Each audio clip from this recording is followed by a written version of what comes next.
Madame la ministre d'État, chère maman Angèle Nyonsoa, honorable chef Taou, honorables aînés, je vous salue respectueusement, ainsi que tous nos invités qui nous font l'honneur d'être là ce matin à cette conférence en ouverture au Festiwem, le festival Ouai de Marcory. Je prends la parole ce matin pour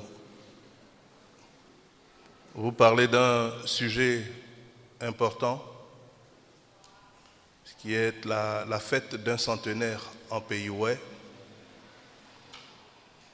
J'ai le privilège d'être petit-fils d'un centenaire, le patriarche Zaoué Biosson.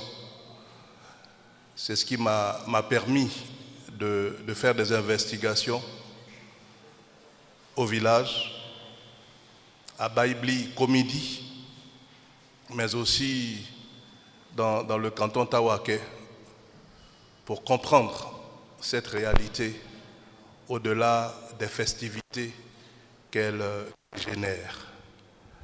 Et donc, nous allons faire le parcours ensemble. Vous excuserez les quelques balbutiements de cette présentation. C'est une recherche qui est à l'étape d'ébauche et certainement avec les contributions de mes aînés et du public, on pourra l'améliorer. Donc je vais vous proposer une présentation en 5 articulations principalement, en revenant sur l'organisation de la société Ouai, en parlant de l'anthropologie des âges en pays Ouai, et en venant sur la question à proprement parler du centenaire. Je ne ferai pas l'impasse sur la question de l'anthropophagie supposée des Ouai, qui est liée, on va dire, directement à la question du centenaire. Et je terminerai mon propos sur la défense et l'illustration de la civilisation Ouai.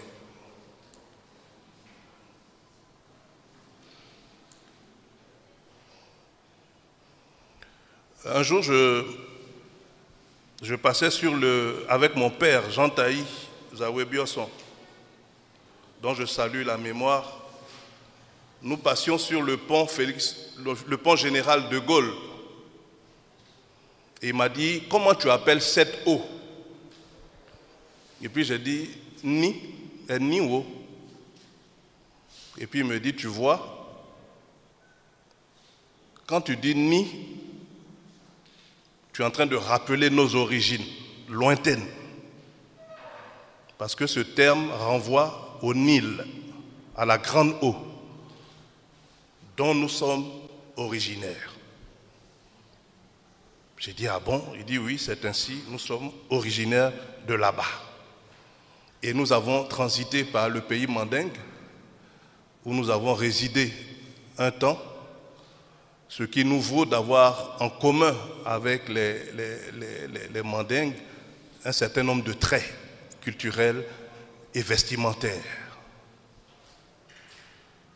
Les thèmes de Néenso, de Wari, Wayi, ce sont des thèmes que nous avons en commun. Et puis après, nous sommes descendus dans le pays Koyaka, à Séguéla. Enfin, dans le pays Danse, d'autres sont partis en Guinée. Et après tout cela, nous nous sommes regroupés sur le point de stabilisation, c'est-à-dire les zones de résidence actuelles des Ouai, qui sont les 8 départements que vous connaissez, Fakobli, Kouibli, Bangolo, Diokwe, Guiglo, Blolequin, Toulepleu et Taï. Et c'est une unité géographique qui traduit aussi l'unité du peuple. Ouai, faussement appelé Wobé et Guéré. Je suis revenu sur cette terminologie et sur la nécessité pour nous de rectifier les erreurs de l'histoire. Nous ne sommes pas des Wobé, nous ne sommes pas des Guérés. Nous sommes des Ouégnons. Et ça, nous devons le dire avec fierté. Parce que la question de l'identité est une question essentielle. Nos hôtes à Abidjan, pendant longtemps, ont été appelés ébriés, abriés. Ce terme abouré qui est en fait une injure. Homme noir, homme sale. Donc quand vous dites ébrié à quelqu'un, vous lui dites qu'il est sale, qu'il est méchant, qu'il est mauvais. Et ça, c'est des survivances coloniales qui font qu'à travers la taxinomie, on inflige aussi des complexes à ceux qu'on appelle de ces noms qui sont tendancieux. Voilà. Et puis, le fait de séparer un même peuple qui partage une même morphologie, les mêmes us et coutumes, les mêmes costumes, la même langue, la même gastronomie, le fait de les séparer en Wobé et en Guéré, ça peut provoquer des heurts. Je parlais récemment avec une amie, je lui ai dit, mais toi tu es ouais? Elle dit, non, je ne suis pas ouais, moi je suis Wobé. Ouais, il y a des revendications même sur ce qui est faux. Ça veut dire donc qu'il faut rectifier quand cela est nécessaire pour ne pas que le point d'ancrage de notre identité soit un point instable, un peu comme le nénuphar, une plante aquatique qui vogue à la surface des eaux parce qu'elle n'a pas de racines dans le sol. Donc nous sommes des ouais.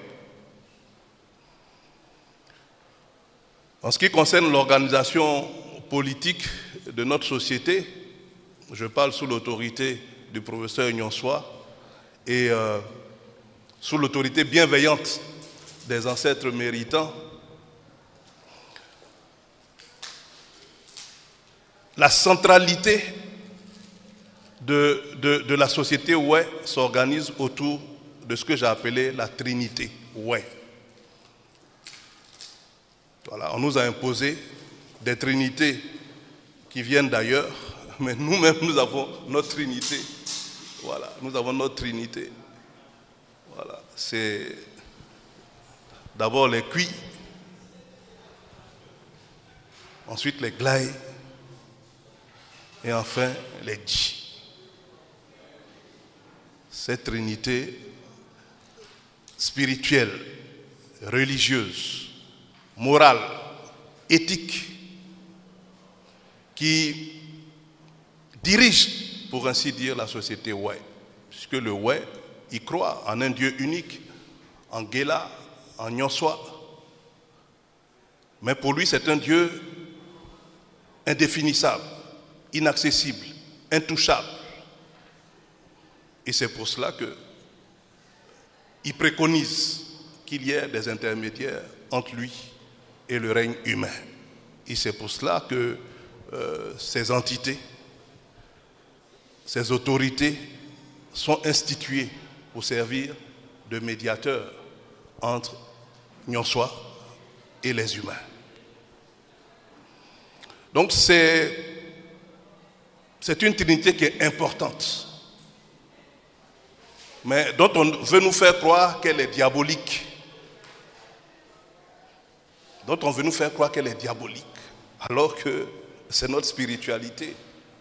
Et il faut la respecter en tant que telle parce que c'est le fondement, c'est la boussole, c'est le point d'ancrage de notre identité et de notre réalité en tant que peuple ouais. Quand je suis allé en Égypte et que j'ai visité le temple de Karnak, dont Moïse s'est inspiré pour produire le tabernacle, j'ai vu que ce temple de Karnak était en 3 compartiments. Le parvis, le lieu saint, le lieu très saint.